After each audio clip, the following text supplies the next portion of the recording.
नमस्कार साथियों, आप सभी का हमारे YouTube channel trade union pulse पर हार्दिक स्वागत है।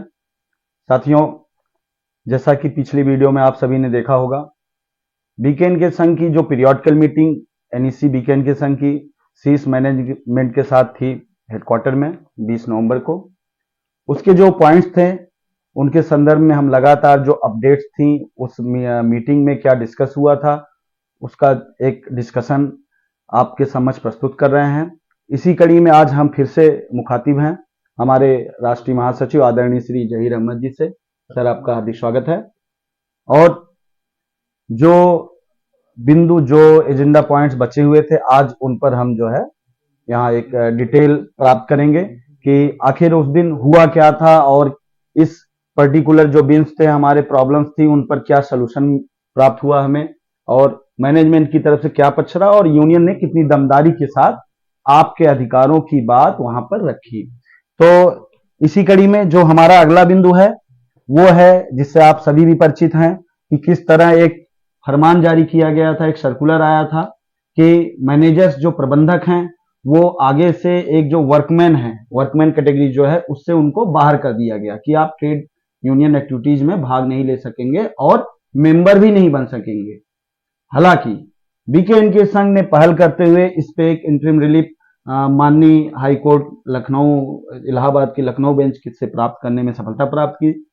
और इसमें मैं जानना चाहूंगा सर कि अपने इस मुद्दे पर मैनेजमेंट का क्या रुख रहा और हमारी तरफ से क्या पॉइंट्स, क्या तर्क रखे गए, और साथ ही साथ सर ये भी बताने का कष्ट करें कि एक कर्मचारी के तौर पर हमारे इस निर्णय से, मैनेजमेंट के इस निर्णय से क्या हित अहित जुड़े हुए हैं लॉन्गर टाइम में, एक दूरदृष्टि जिसको कहते हैं, दूरदर्शिता जिसको कहते हैं, उस पर भी प्रकाश डालने का कष्ट करें सर।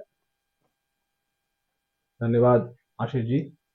आपके इस चैनल के माध्यम से मैं सभी सुनने वालों को भी धन्यवाद करता हूं कि वो लगातार इस चैनल के माध्यम से जो हम कोशिश कर रहे हैं उसमें बराबर की सहभागिता उनकी है, बनी हुई है। और हम फिर अपील करेंगे सभी से कि इस चैनल को ज़्यादा से ज़्यादा लोगों तक पहुंचाएं। और क्योंकि देखिए, ये मेरा और आपका अपना अकेले का कोई भी इसमें जो एफर्ट्स हैं वो अकेले हमारे आपके से कुछ बनने वाली बात नहीं होती है। जब यूनियन की बात आती है तो यूनियन अपने आप में एक ऐसा शब्द है जो लोगों से मिलकर बना, यानी सहभागिता जो है वो जब तक सबकी नहीं होगी चीजों में, जागरूकता के साथ जब एक जो है हमारे बाबा साहब ने भी जो एक जो हम लोगों को एक नारा दिया था, जिस नारे को लेकर के मैं तो उसको बहुत जो है करीब से उस चीज को देखता हूँ, उसको बड़ा जो है अच्छा लगता है वो नारा मुझे, और बड़ा प्रभावित करता है कि जब आपको कहा जाए, ये बात कही जाए कि शिक्षित बनो, संगठित रहो और संघर्ष करो। तो ये बहुत ऐसा नहीं था कि 3 शब्दों में जो समेटा गया है, तो ये कोई भाई चलते फिरते कोई बात कह दी गई है। ये 3 शब्द ऐसे हैं जो किसी व्यक्ति को और किसी एक जगह पर, चाहे वो कोई इंडस्ट्री हो, चाहे वो कोई इंस्टीट्यूट हो, चाहे वो एक समाज हो, कहीं पर भी हो, इस दुनिया में कहीं पर भी हो, एक एक व्यक्ति को, मानव को जिन चीजों का सामना करना है, तो वो जो समस्याएं हैं उन समस्याओं से उबरने के लिए सबसे पहले तो उसे शिक्षित होना पड़ेगा। मतलब उस समस्याओं के बारे में जानना होगा, उन समस्याओं से बाहर आने का तरीका भी उसे शिक्षित होने पर ही पता चलेगा। दूसरा होगा, जब देखिए अकेली लड़ाई जब हम लोग बचपन में सुनते आ रहे हैं, हम लोग पहले बचपन में एक कहानी सुना करते थे कि लकड़ियां को अगर जो है अलग अलग तोड़ा जाए तो उसे तोड़ा जा सकता है आसानी से, बड़ी आसानी से। जब उन्हीं को जो है एक जो है बंच बना करके और तोड़ने की कोशिश की जाती है तो वो नहीं टूटता। तो वो उस वक्त पर जब, क्योंकि हम लोग बच्चे थे तब उस इस चीज का जो एक उसका एक जो एक मैसेज था उस कहानी का, वो तब नहीं समझ में आता था। जो कि आज के पर्सपेक्टिव में, अगर हम जब जहाँ नौकरी कर रहे हैं, जहाँ हमारी रोजी रोटी है, जहाँ से हमारा पूरा परिवार चल रहा है, जहाँ से हमारा पूरा ये देश जिस डिपार्टमेंट से चल रहा है, तो यहाँ पर हम देखते हैं कि यहाँ उस चीज की जो स्थापित की जाती है, संगठित होने की, वो यहाँ संगठित होना बड़ा जरूरी हो जाता है कि लोगों का संगठित होना बहुत जरूरी है। और संघर्ष, जी, ये जो संघर्ष है, ये संघर्ष अपने आयाम जो है इसके बहुत बड़े हैं। संघर्ष कभी एक ऐसा नहीं है कि हमें जो है लाठी हाथ में लेकर के और सिर्फ संघर्ष करना है। संघर्ष के कई चीजें संघर्ष में बहुत सारी चीजें शामिल हैं, और ये अपने आप में एक दार्शनिक लोग इसको अगर जो है जब परिभाषित करने जाएंगे तो इस पे किताबें लिखी जा सकती हैं कि संघर्ष होता क्या है। हम अपनी जगह पर जहां पर हम लोग हैं, जिस डिपार्टमेंट में काम कर रहे हैं, हम लोग बड़ी जो है जिन चीजों में हम जूझ रहे हैं जी वो सब संघर्ष का एक पार्ट है, संघर्ष का एक पार्ट होता है। तो यहाँ पर मैं आपका बड़ा धन्यवाद करता हूँ, जी आपकी पूरी टीम का धन्यवाद करता हूँ कि आप लोग जो है ये जो इस मिशन को बनाए रखने के लिए जो कोशिश कर रहे हैं, ये बहुत बड़ी चीज है। और ईश्वर आपको जो है मतलब सफल करे आप लोगों की जो है ये जो है इस कोशिश को।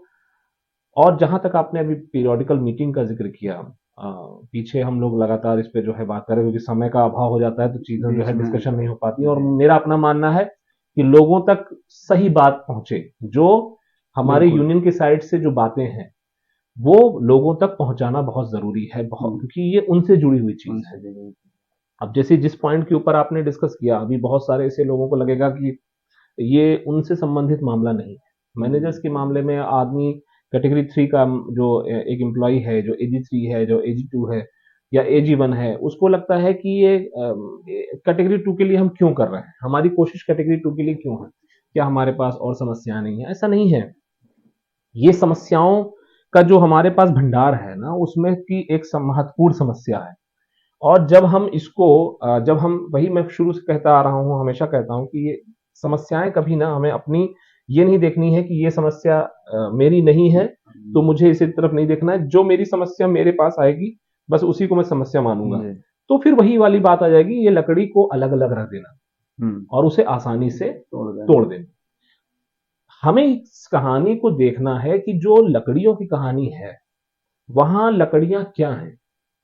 अगर हम एक बंच है, एक लकड़ियों का बंच, यानी कि HCI में जितने काम करने वाले कर्मचारी हैं, चाहे वो कैटेगरी 1 हो, चाहे वो कैटेगरी 2 हो, 3 हो या 4 हो, जिसके ऊपर भी स्टाफ रेगुलेशन लागू हो रहा है, आपका अगर आप पेनाल्टी पे जाएं, रेगुलेशन 58 को उठा लीजिए चाहे रेगुलेशन 60 को उठा लीजिए, मेजर और माइनर दोनों ही जो आपके पास जो है पेनाल्टी के जो तरीके हैं, जो आपका चार्जशीट करने के तरीके, किसके ऊपर लागू होता है?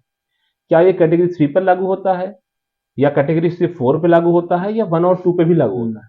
तो स्टाफ रेगुलेशन से जितनी भी चीजें वो जो आपके ऊपर लागू हो रही हैं, दूसरे पर लागू हो रही हैं, कलेक्टिवली वो उस लकड़ी के बंच का एक एक लकड़ी है, एक एक एम्प्लॉय। और अगर एम्प्लॉय अपने आप को उठा के कहेगा कि मैं उस समस्या का पार्ट नहीं हूं, यानी ये समस्या मेरी नहीं है, मेरी जब समस्या होगी तो मैं अपनी समस्या को निपटूंगा, तो उसने क्या किया, उस बंच से उठ करके अपने आप को अलग बैठा दिया। और मैनेजमेंट, जो शीर्ष मैनेजमेंट है, जो हमारा जो डिपुटेशन में जो हमारे अधिकारी चाहे आते हो बाहर से और चाहे हमारी जो सरकारें हैं, वो जो जो उनका एक देखने का ढंग होता है वो हमारे कर्मचारियों के देखने के ढंग से बिल्कुल अलग होता है। तो हमें हमें ये डिसाइड करना है कि क्या हम उस बंच में रहेंगे या फिर हम अलग अलग अपने आप को बैठाएंगे। अगर हम अपने आप को अलग अलग बैठाते हैं तो मैनेजमेंट जब चाहेगा तब हमें उठा करके उस लकड़ी को तोड़ेगा और हमारी आंख के सामने जो है हमारी जो है अलग अलग जो है लकड़ियां वो तोड़ी जा रही होंगी। और चूंकि अब हम बंच से हट चुके होंगे, हमारे पास कोई एक ऐसा साधन नहीं होगा, कोई ऐसा जो है माध्यम नहीं होगा जिससे हम अपनी बात को उठा सकेंगे। तो ऐसी गलती हमें नहीं करनी है। आज अभी समय है, लोगों को जागरूक होना बहुत जरूरी है। और ये मैं सिर्फ कैटेगरी 3 से नहीं कह रहा हूं, ये मैं कैटेगरी 1 से भी कह रहा हूं, कैटेगरी 2 से भी कह रहा हूं कि जो भी समस्याएं हैं, चाहे वो किसी की भी समस्या हो, उसे अपनी समस्या मानिए। जब आप अपनी समस्या मानेंगे तभी आप उसको कलेक्टिवली उससे लड़ने के लिए एक तैयार करेंगे अपने आप को। ठीक है।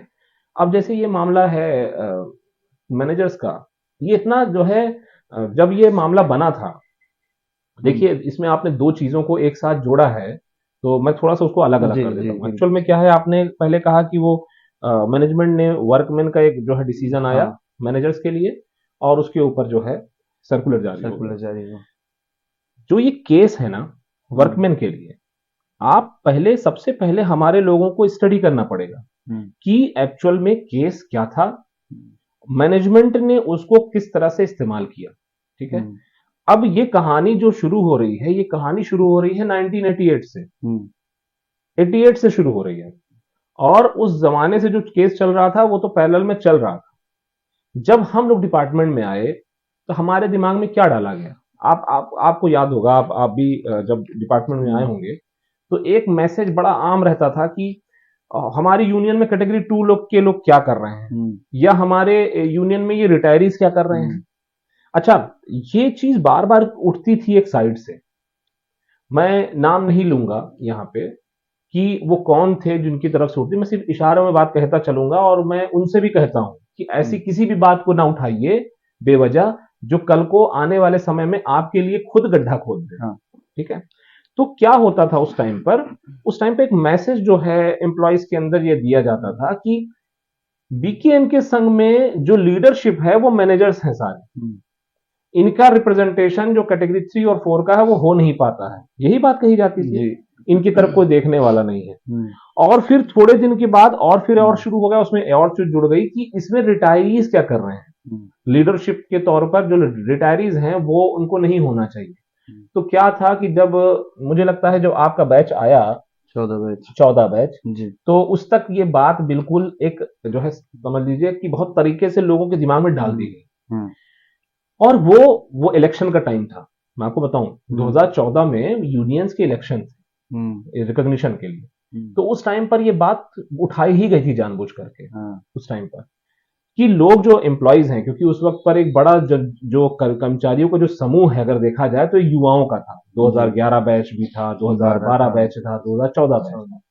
तो ये जो सारे बैच थे उनके दिमाग में तो ये डाल दिया गया कि जो यूनियन बीकेएन के संघ है उसके जो लीडरशिप है वो मैनेजर्स को ही वो लोग प्रेफर करते हैं, या मैनेजर्स ही उस जगह बैठे हैं और आपकी कोई बात सुनने वाला नहीं है। चलिए पहला स्थापित हो गया कि मैनेजर्स इस यूनियन में क्या कर रहे हैं। ठीक है, दूसरा एक और स्थापित किया गया कि इसमें रिटायरीज क्या कर रहे हैं। ये दो चीजों को बहुत अच्छे से आधार बनाया गया। अभी मैं इस केस की बात नहीं करूंगा, ठीक जो केस की बात आप कर रहे थे, इसको मैं आगे आके लिंक कर दूंगा इससे। जिन लोगों ने ये बात उठाई थी दूसरी यूनियन के साइड से, बात बार बार उठ के आ रही थी, उनकी स्टेज क्या थी, उनकी स्थिति क्या थी, वो ये कहते थे कि हमारे यहाँ कोई भी मैनेजर नहीं है, हमारे यहाँ कोई भी जो है रिटायरी नहीं है। उसमें एक और यूनियन थी उस वक्त पे जिसका अब जो है अस्तित्व खत्म हो गया, लगभग वो जो है अब नहीं रह गई है, वो भी इसमें शामिल थी। उसका तो नाम ही कैटेगरी 3 और 4 करके था। वो कहती थी कि हमारे यहाँ तो सिर्फ कैटेगरी 3 और 4 करके हमने नाम ही रखा हुआ है, हम 2 और 1 को तो मतलब ही नहीं रखते इनसे। अब बात आती है कि किया क्यों गया था, वजह क्या थी। देखिए लीडरशिप जो होती है वो, देखिए कहा जाता है कि लीडर्स पैदा होते हैं, ये कहा जाता है कि लीडर्स पैदा होते हैं। मैं भी मानता हूं कि चलिए लीडर्स पैदा होते हैं, तो ये जन्म से ही जो पैदा होता है उसकी एक नियति होती है, उसका एक अपना तैयार होता है कि वो आगे क्या करेगा। लेकिन जो लीडरशिप है ना उसको समय के साथ मिलती है। हाँ, ऐसा नहीं है कि बच्चा आज पैदा हुआ है और वो कल से जो है, क्योंकि वो लीडर के वो भविष्य में लीडर बनेगा, तो वो ऐसा नहीं है कि वो अपने 1 साल के होने पर ही लीडर बनना शुरू कर देगा जी। या वो जो है वो समस्याओं का सामना करना शुरू कर देगा। जो उसके अंदर की वो जो एक अपनी जो कैपेसिटीज हैं, कैपेबिलिटीज हैं, उनको तो वो समय के साथ वो जो है अपने आप में निखारता जाएगा, और एक ऐसा समय आएगा जब वो लोगों को जो है फायदा भी पहुंचाना शुरू करेगा अपनी लीडरशिप से। तो ये जो लीडरशिप है उसकी, वो उसको समय के साथ मिलती है। ठीक है, अब बात आती है कि यहां पर क्या था बीकेएन के संघ में उस वक्त पर। आप नाम देखिए जो हमारे पास लीडर्स थे, अगर 2014 के इलेक्शन की बात करें, आप त्यागी जी को देखो, आप देखो कि हमारे पास दुग्गल साहब को देखो, अभी तक तो है 2019 का जो इलेक्शन हो उसमें दुग्गल साहब को देखो। ये लोग क्या लीडर्स थे, ये लोग मैनेजर हो भाई, जो एम्प्लॉय के तौर पर यहाँ आया है, एक AG3 आता है, एक AG3 के तौर पर त्यागी जी भी आए, दुग्गल साहब भी आए। इन लोगों ने क्या एक समय दिया, अगर हम पीछे से जाकर देखें, इन लोगों ने एक अपना जो है जो एक्सपीरियंस है ये करते करते करते आज जहां पहुंचे थे, जहां से अब वो लोगों को दे सकते हैं। अब उनका प्रमोशन हो गया है, प्रमोशन होने के बाद भी उन्होंने इस चीज को बरकरार रखा हुआ है कि लोगों के लिए वो एक अच्छा देने की उनके अंदर की जो अपनी एक जो है ललक है, जो उनके अंदर के एक लीडरशिप करने की जो एक भावना है, जो सच्ची भावना है, उसके साथ वो काम कर रहे हैं। तो वो चीज के ऊपर क्या था कि हमारे पास जो लीडर्स थे वो सब एक तरह से मैं देखूं, मैं उनको ये कहता हूं कि अपने अपनी जो फील्ड है उनकी ना, उसमें महारथी के तौर पर जी उनको देखता हूं। बिल्कुल बिल्कुल। चाहे वो दुग्गल साहब हो, चाहे वो त्यागी साहब हो, त्यागी चाहे साहब। बेंजामिन नारायण साहब हो, जी चाहे रघुपति जी हो, ये सब अपनी अपनी फील्ड में महारथी थे। और इन लोगों को तोड़ना, इन लोगों का जो फैन फॉलोइंग है, मैं उसको देखता हूं कि इसको तोड़ने की अगर कोशिश की जाए कि आप किसी लकीर को छोटा करना चाहो तो कैसे आप कर सकते हो। आप जो बचपन में हमको ये भी पढ़ाया गया है, एक लकीर के बगल दूसरी बड़ी लकीर खींच देना, यही होता है। अगर मैं फॉर एग्जांपल मैं अगर अगर जो है मैं ये कहूं कि मैं त्यागी साहब से जो है बहुत ज्यादा अच्छा जो है लीडर हूं, अगर मैं ये कहना शुरू कर दूं, तो मैं उसको साबित कैसे करूंगा। यानी कि मुझे एक बड़ी लकीर खींचनी पड़ेगी। यानी कि जो उनके काम हैं, जो उन्होंने पूरी अपनी लाइफ जो है यहां दे करके जो एक काम जो उनका था, उस चीज के ऊपर मैं उनसे ज्यादा काम करके दूं, मैं उनसे ज्यादा जो है डेडिकेशन दिखाऊं, मैं जो है उनसे ज्यादा जो है लोगों के भले के लिए जो है उनका रिजल्ट लेके आऊं, तब जाकर के मैं एक लकीर बड़ी खींच करके मैं कहूं नहीं नहीं इनकी लकीर छोटी हो गई, मेरी लकीर बड़ी हो गई, मैं इनसे बड़ा नेता हूं। ये अगर मैं मेरे अंदर ऐसी भावना अगर जो है, जो कि नहीं कभी हो ही नहीं सकती, क्योंकि त्यागी साहब का जो है अगर कोई वो सोचे कि मैं उनकी बराबरी कर लूंगा, ये संभव नहीं है। दुग्गल साहब की जो है बराबरी करना संभव नहीं है। ये लीडर्स अपनी जगह पर जहां थे, हर व्यक्ति अपनी जो है इंडिविजुअल जो उसकी आइडेंटिटी है उसके साथ पैदा हुआ है। हर इंसान इस दुनिया में अपनी आइडेंटिटी बना करके ही जो है यहां से जाता है, उसकी अपनी आइडेंटिटी रहती है, वो दूसरे की आइडेंटिटी को छोटा या बड़ा करने के लिए नहीं आया है। ठीक है, जो त्यागी साहब ने इस डिपार्टमेंट के लिए कर दिया, जो दुग्गल साहब ने वेज विजन के टाइम पे कर दिया, वो कोई दूसरा लीडर उस जगह पे खड़ा अपने आप को ये नहीं कह सकता कि मैं होता तो मैं इनसे बेहतर कर, क्योंकि जो उन्होंने किया है वो बिल्कुल समझ लीजिए अपने टाइम पर उन्होंने बेस्ट किया, और उससे ज्यादा बेस्ट मिल नहीं सकता था। अब बात आती है कि इनको अगर छोटा करना है किसी सामने वाली पार्टी को, तो वो कैसे करेगा, क्योंकि काम तो उसके पास है नहीं, क्योंकि सारे काम तो इन लोगों ने किए। तो फिर उसने एक एक जो है लोगों के दिमाग में डालना शुरू कर दिया कि ये मैनेजर है, ये मैनेजर हैं, ये मैनेजर हो चुके हैं, अब ये कैटेगरी 3 और 4 के लिए नहीं सोचेंगे। अच्छा चलो, ये प्रभाव नहीं पड़ा इस चीज का, तो नया एक और जोड़ दिया उसमें कि अब ये रिटायरी भी हैं, अब ये रिटायर्ड के लिए सोचेंगे, ये आपके लिए नहीं सोचेंगे। मुझे एक बात नहीं समझ में आई है अभी तक कि सबसे पहले जिन लोगों ने ये आवाज उठाई थी, जो ये बार बार ये बात लोगों के दिमाग में डाल रहे थे, वो आज भी लीडर बने हुए हैं। चाहे वो मैनेजर होना इसमें जो है शामिल कर लीजिए, चाहे रिटायरी होना शामिल कर लीजिए, दोनों ही कंडीशन उनके ऊपर लगती है। उसके बावजूद भी अगर वो उसूल ठीक था उनका, 2014 के टाइम पर अगर उन्होंने ये उसूल लागू कर दिया था कि रिटायरी और मैनेजर को यूनियन में नहीं होना चाहिए, तो आज 2023 में वो अगर मैनेजर भी हो कोई और वो रिटायरी भी है, और वो यही बात 2014 में कह रहा था, तो फिर वो अपने ऊपर लागू क्यों नहीं करेगा। इसका मतलब कि अगर आज वो उसी परिस्थिति में है जो परिस्थिति का अगेंस्ट में वो खड़ा था, इसका मतलब कि उस वक्त पर उसका कोई राजनीतिक उद्देश्य था, एक कोई राजनीतिक लाभ जो है ढूंढने की कोशिश कर रहा था वहां पर। चलिए, बहरहाल ईश्वर जो है उसमें हमेशा सही चीज के लिए जो है उसको विजय भी मिलती है। और 2014 के इलेक्शन को भी देख लें, 2019 में भी बात आई, वहां के इलेक्शन भी देख लें, तो उसमें जो है सफलता बीके के संघ को मिली।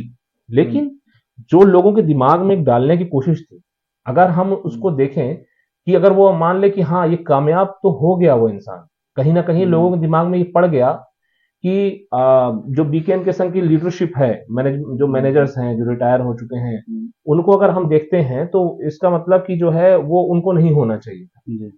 मैनेजर्स इस यूनियन में क्या कर रहे हैं, इनको नहीं होना चाहिए। अब सबसे पहली मेरी जो एक बड़ी जो है मुझे बार बार बताने बड़ा जो है एक तो कष्ट भी होता है, इस बात को बताता हूं, और फिर मुझे बड़ी जो है दिक्कत होती है कि मैं कैसे लोगों को समझाऊं इस बात के लिए। रेलवे जैसा डिपार्टमेंट, वो भी वहां की भी यूनियंस परेशान हो जाती है, इंप्लॉइज परेशान हो जाते हैं, जबकि उसके पास दसियों लाख इंप्लॉइज है। आप समझो, इतना बड़ा समूह है उनके पास। उनके पास वो सिस्टम है, फॉर एग्जाम्पल लोको पायलट अगर अपनी जगह खड़ा होना बंद कर दे, यूनियन ने कॉल कर दी कि एजिटेशन है, स्ट्राइक पे है, लोको पायलट आज नहीं जाएगा, स्ट्राइक में है, वो नहीं जाएगा गाड़ी चलाने के लिए, तो वो ट्रेन कोई दूसरा चला भी नहीं सकता। बिल्कुल, उसमें एक साइंस लगता है, बिल्कुल उसमें एक पढ़ाई है, एक स्टडी है, जिसको जो है पढ़ा हुआ इंसान ही उसको चला सकता है। हम और आप जैसे अगर बाइक चलाना, कार चलाना जानते होंगे, तो वो जाकर के हम गाड़ी वो जो है ट्रेन नहीं चलाना शुरू कर देंगे।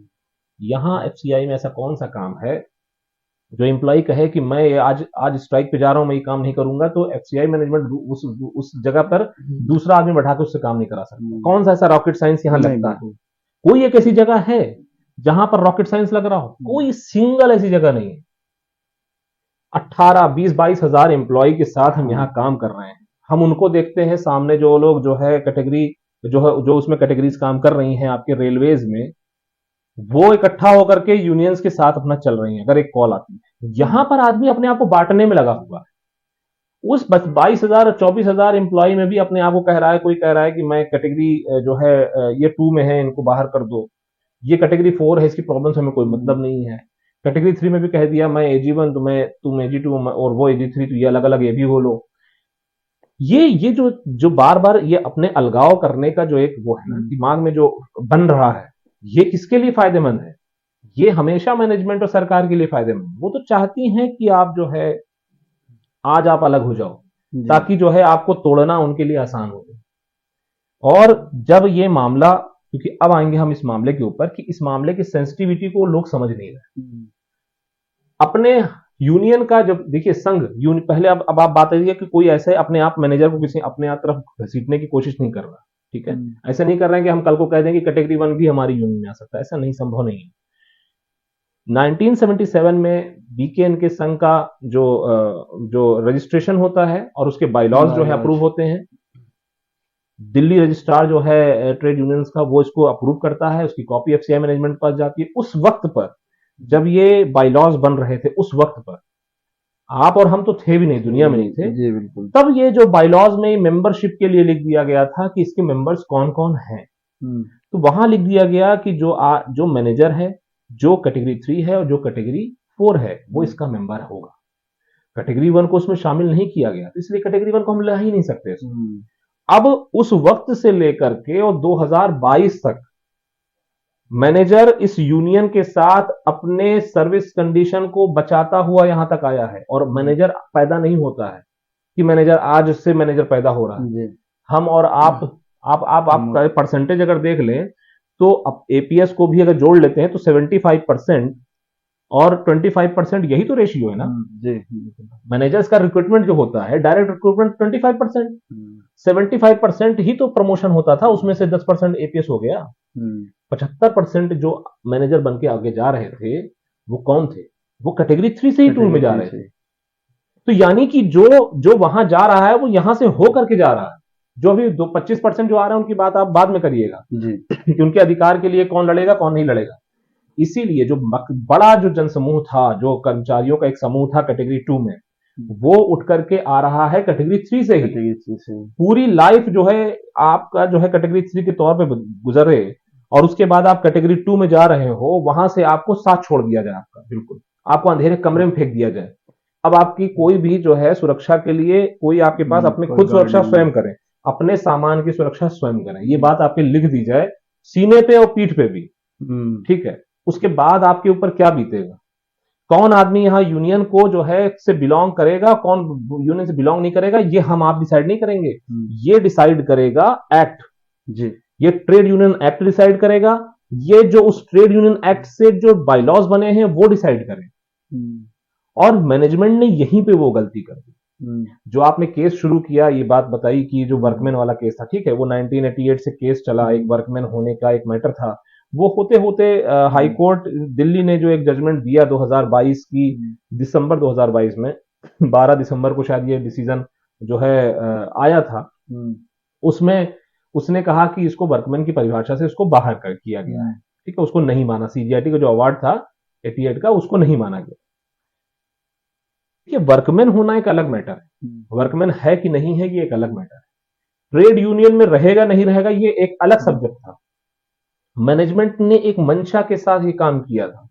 मैं आपको बता रहा हूं जब ये डिसीजन आया है, जो मेरी जानकारी मिली है मुझे, अभी जो पीछे हम लोगों ने एक डिस्कशन AG1 के ऊपर भी किया था, और मैं आपको बताऊं बड़ा कष्ट होता है अपनी मैनेजमेंट के साथ भी, जो हमारे डिपार्टमेंटल जो अधिकारी हैं उनको भी मैं क्या बोलूं, उनसे भी जो है बड़ी उम्मीदें हमें रहती हैं, लेकिन ऐसे वक्त पर उनके जो सहयोग चाहिए होता है कभी कभी नहीं मिलता। तो जो AG1 का भी जो मैटर आया था उसको भी अगर हम ले लें और साथ में मैनेजर्स का जो मामला था इसको भी ले लें, इसके डिसीजन को अपने फेवर में कराने के लिए एफसीआई मैनेजमेंट ने लगभग 6 से 7 महीने का समय दिया है इस केस के ऊपर, और किसी को पता तक नहीं चला। जो मेरे पास खबर है उसके हिसाब से दिल्ली वाले केस को, अभी मैं रांची वाला केस तो हम लोग डिस्कस कर चुके हैं पीछे, दिल्ली के केस जो मैनेजर्स का जो मामला हुआ है उसको अपने फेवर में कराने के लिए जो तैयारियां की गई, वो कम से कम 6 महीने का उन्होंने पूरा एकदम टारगेट लेकर रखा हुआ था कि इसको किसी तरह से इसको अपने फेवर में कराना है। वो भी मंशा में था कि क्यों कराना है। अगर हम एक बात वर्कमैन की लिख लेंगे तो इसको हम कहां, ये कहानी हम कहां तक लेके जाएंगे। कोर्ट का जो इंटरप्रिटेशन है, कोर्ट की जजमेंट का इंटरप्रिटेशन सिर्फ यहीं तक सीमित है कि वो वर्कमैन नहीं है, लेकिन उसको जो है अगर कोई व्यक्ति इस चीज के ऊपर ले जाए कि वो ट्रेड यूनियन का हिस्सा ही नहीं रहेगा, जो कि उसका कॉन्स्टिट्यूशनल राइट है कि उसको संघ बनाने का अधिकार कोर्ट जो है संविधान हमें देता है जी। हम कोई डिफेंस की जो है उसमें नहीं है, हम पुलिस डिपार्टमेंट में नहीं है, ठीक है, हम जो है पैरामिलिट्री में नहीं है। यहां पर ये जो उसके जो उसमें अपवाद होते हैं वो अपवाद हमारे ऊपर लागू नहीं होता है। हमारे यहां तो जो कैटेगरी 1 है वो उसको भी अपनी यूनियन बनानी चाहिए। कैटेगरी 2 के लिए तो ऑलरेडी 50 साल से हम लोग जो है यूनियन के साथ चल रहे हैं। कैटेगरी 1 ने अपने एसोसिएशन, जो ऑफिस एसोसिएशन है, उसको सोसाइटी एक्ट से बना रखा है। आप बैंक्स में ऑफिसर्स को जाके देखिए, वो तो ट्रेड यूनियन एक्ट से चल रहे हैं ना, वो कहां से बना के लेके आ रहे हैं? क्योंकि अधिकार दिया गया है ट्रेड यूनियन के अधिकारों में है। ट्रेड यूनियन एक्ट से ये अधिकार दिया गया है कि हर वो व्यक्ति जो एम्प्लॉय है उसको ये अधिकार प्राप्त है कि वो अपने ट्रेड यूनियन बना सकता है। तो सबसे पहले हमें यह देखना होगा कि हम जो हमारी मैनेजमेंट ने जो डिसीजन हाई कोर्ट दिल्ली का था उसका गलत इंटरप्रिटेशन क्यों किया। क्या वो अनजाने में हो गया? अनजाने में नहीं हुआ है। मैं फिर वही कहूंगा, एक एजेंडा है जिसको चलाने के लिए ये सारी चीजें जो है की जा रही हैं। एक एजेंडा को पूरा करना हो इस डिपार्टमेंट के अंदर, ये डिपार्टमेंट अपना एक इतिहास लेके आ रहा है पिछले 50 साल से, अब तो 60 साल का होने वाला है डिपार्टमेंट। अगर आप देखिए तो ये एक अपना इतिहास लेके आ रहा है। हर 10 साल के ऊपर इसमें जो है कभी इसका 3 भागों में बांटने की बात होती है, कभी कुछ होता है, और हर बार कौन सामने आता है? हर बार स्टेक होल्डर के रूप में यूनियन सामने आती है। तो यूनियन जो उसको आंख का, अगर कोई आंख की किरकिरी हो तो उसको हटाने का इंतजाम तो करना ही पड़ेगा ना। जी। अगर कोई एक मंशा के साथ कोई काम कर रहा हो और उस मंशा को पूरे होने में कोई दिक्कत हो रही हो, ये सामने से अगर ये दरवाजा, मुझे यहां से निकलना है और ये दरवाजा मुझे दिक्कत कर रहा है, तो मैं इस चीज के ऊपर क्या करूंगा? अगर मुझे ये दरवाजा निकलना ही है तो मैं इस दरवाजे को यहां से खत्म करने की कोशिश करूंगा, ये मेरा उद्देश्य हो जाएगा। तो यहां पर क्या है, यूनियन को कमजोर करने का पार्ट है ये, कि पहला, यूनियन किन किन लोगों से बनी है? यूनियन बनी है कैटेगरी 2, 3, 4 से। तो सबसे पहले कैटेगरी 2 को बाहर करते हैं। कैटेगरी 4 के लिए अबॉलिशमेंट का जो है ऑलरेडी कर दिया। बीच में बचे थे सिर्फ कैटेगरी 3, उसमें भी AG1 के लिए तैयारी कर रखी थी। बचे कौन? अब AG2 और AG3। अब आप ऐसी कंडीशन में क्या उम्मीद करेंगे कि AG2 और AG3 अपने अधिकार के लिए एक यूनियन को सशक्त करके आगे बढ़ पाए, जब उसके पास वर्कफोर्स नहीं होगा? आपकी यूनियन आपके इंटेलेक्चुअल लेवल से नहीं चलती है। आपकी यूनियन इंटेलेक्चुअल होने के साथ साथ, आपके जो आपका लीडर है उसके इंटेलेक्चुअल होने के साथ साथ आपके पास वर्कफोर्स से चलती है। अगर आपके पास वर्कफोर्स नहीं है तो फिर आपकी यूनियन सरवाइव नहीं कर सकती, वो धीरे धीरे उसका जो है पतन हो जाएगा। तो जब ये मैटर आता है, ये मैटर जब आता है इसमें हाई कोर्ट दिल्ली के जो डिसीजन के बाद, दिल्ली के डिसीजन हुआ, दिल्ली के डिसीजन के बाद मैनेजमेंट ने 16 जनवरी को एक सर्कुलर निकाल दिया। अब कोई भी मैनेजर वो ट्रेड यूनियन का हिस्सा नहीं है, वो अपने आप को डिसोसिएट कर ले, वरना उसके ऊपर मिसकंडक्ट जो हमारा रेगुलेशन 32 है वो लागू करके उसको एक्शन लिया जाएगा उसके ऊपर। अब आप समझिए, ये इस तरह का कोड़ा जो है चलाना शुरू कर दिया मैनेजमेंट ने। 15 दिन का टाइम दिया। 16 जनवरी को जो ये सर्कुलर जारी हुआ, उसे त्राहिमाम मच गया पूरे भारत में। बिल्कुल 23 जनवरी को जो है NEC का, क्योंकि हमारे जुगल साहब की तबीयत उस वक्त बहुत बिगड़ गई थी और उस टाइम पे जो है फैसला हुआ कि उन्होंने यूनियन को जो है छोड़ दिया वहां पर एक पद को। और फिर उसके बाद जो है मुझे वहां पे लाया गया, अपनी टीम के साथ मैंने काम शुरू कर दिया। टीम की मदद की वजह जो है रही, और ईश्वर का बहुत बड़ा जो है सपोर्ट रहा कि 30 जनवरी 2023 को हमने जो है लखनऊ हाई कोर्ट में डिविजनल बेंच में इस जो ये हमारा सर्कुलर था उसका सर्कुलर थर्ड है। पैरा, वर्कमैन के मामले को हमने अभी तक यहाँ पर नहीं छुआ है। वर्कमैन का मामला दिल्ली में है, वो एलपीए ऑलरेडी उसका डला हुआ है और उस पे जो है जो अगली तारीख है मेरे ख्याल से मार्च 2024 गई है, जहां पर अभी वहां पर उनका काउंटर आना है गवर्नमेंट ऑफ इंडिया का, वो अभी आ नहीं पाया है। यहां पर हमने क्या किया, उस सर्कुलर के थर्ड पैरा को सिर्फ चैलेंज किया कि आप किसी का कॉन्स्टिट्यूशनल राइट कैसे छीन सकते हैं, और एफसीआई के अंदर बीकेएन के संघ ही एकमात्र ऐसी यूनियन है जिसके बायलॉज हैं कि वो कैटेगरी 2 को मेंबर बना सकता है और उनको जो है ऑफिस बेरर बना सकता है। जब ये मैटर यहां गया, ये मैटर यहां पर आने के बाद मैनेजमेंट ने बहुत ट्राई किया कि लोगों से इस्तीफे डलवा लिए जबरदस्ती। अभी आप समझिए इस्तीफा कहां जा रहा है, इस्तीफा और मेंबरशिप ये यूनियन का कागज है, मैनेजमेंट का इससे कोई मतलब नहीं है।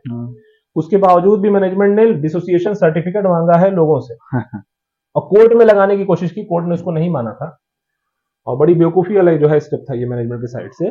और उसके बाद 8 मई को ईश्वर का बड़ा जो है सपोर्ट रहा कि इस पे जो है हमारे फेवर में आ गया। अब लेकिन उसके बावजूद भी मैनेजमेंट को जो अपनी तरफ से एक वो देना चाहिए था, जो एक जवाब देना चाहिए था वहां पे, वो जवाब उनका लोगों को नहीं गया, जिससे कि जो है ये भ्रम खत्म होता कि ट्रेड यूनियन का हिस्सा बन सकते हैं। इसी मैटर के ऊपर यहाँ पे डिस्कशन था और हमारी पूरी जो है कोशिश थी कि इस पे मैनेजमेंट तैयार हो जाए इस बात के लिए कि वो अपने सर्कुलर के उस थर्ड पैरा को हटाए। और मैनेजमेंट का ये कहना था अभी कोर्ट में केस चल रहा है, अभी इंटरिम रिलीफ है, तो इसमें जो है हम यहाँ पर इसको एक इंस्ट्रक्शन जरूर दे देंगे लोगों को कि इसमें इंटरिम रिलीफ के अनुसार जो मैनेजर्स जो मेंबर बनना चाहते हैं या जो मेंबर हैं उनके ऊपर कोई कोर्सिव एक्शन नहीं लिया जाएगा। ये चीज। धन्यवाद साथियों, आप सबने एक बीच में जो पृष्ठभूमि सर आपने बताई, तो आप लोग ये सुन चुके हैं इस पूरे प्रसंग के पीछे एक पृष्ठभूमि क्या रही है। मैं एक चीज और बता दूं, इसमें जो कैटेगरी 3 भाई हैं अपने, उनको समझना चाहिए अगर ये मामला मैनेजर्स को आप छोड़ रहे हो अकेला तो आप डिपार्टमेंट को कमजोर कर रहे हो। डिपार्टमेंट कमजोर मतलब आप कमजोर हो जी। अभी आप लोगों ने इस सर्कुलर के आने के बाद जो मैनेजमेंट की तरफ से मैनेजर्स को लेकर के जो स्टेप्स लिए गए हैं उनके आप नजर डालिए। जब आप उस पर नजर डालेंगे तो देखेंगे कि उनको 22/2 में किस तरह से जो है नौकरी से निकाला गया, किस तरह से नौकरी से निकाला गया। और मैं आपको बताऊं कि इसमें टारगेट बहुत लंबा था, यूनियन के जो है वहां पर स्टैंड लेने की वजह से वो वहां टारगेट तक नहीं पहुंच पाए। दबाव में जो है रह करके चीजें रुक गई हैं, लेकिन भविष्य में बहुत सारी चीजें खराब हो सकती हैं, इसलिए इसके ऊपर हमें एक अपना जो है इकट्ठा होकर के चीजों को देखना पड़ेगा, वरना सर्विस कंडीशंस एक दूसरे से जुड़ी हुई हैं। एक के साथ नुकसान होगा, कल को दूसरे के साथ भी नुकसान होना तय है जी। तो साथियों, ये था हमारे राष्ट्रीय महासचिव महोदय से जो पृष्ठभूमि थी इस संपूर्ण केस की, मैनेजर्स के जो वर्कमैन स्टेटस को लेकर के। और साथियों, साथ ही साथ सर ने यह भी बताया कि किस प्रकार मैनेजर्स और रिटायरीज को लेकर के सिस्टर यूनियन के द्वारा लगातार एक कुचक्र चलाया गया है। लेकिन आप भी जानते हैं मेन स्ट्रीम पॉलिटिशियंस क्या होते हैं, यहां भी कुछ ऐसे ही हैं कि जब इधर मुंह करेंगे तो कुछ और बोलेंगे, इधर मुंह करेंगे तो कुछ और बोलेंगे। मतलब वही चीज अपने लिए मीठा हो जाएगा, दूसरे के लिए कड़वा हो जाएगा। तो इन सब चीजों में नहीं जाना है और हमें कहने की भी जरूरत नहीं है, क्योंकि इन सब कुचक्र और जितने भी प्रपंच रचे गए, इसके बावजूद भी आप सभी का आशीर्वाद हमें 14 हो चाहे 2019 हो मिलता रहा है। और उसी का नतीजा है कि आपके मूवमेंट को, आपके जो आपके अधिकार है उनकी पैरोकारी हम सतर्कता से और तत्परता से करते आए हैं। धन्यवाद साथियों, आप लोग ऐसे ही बने रहे हमारे साथ। धन्यवाद।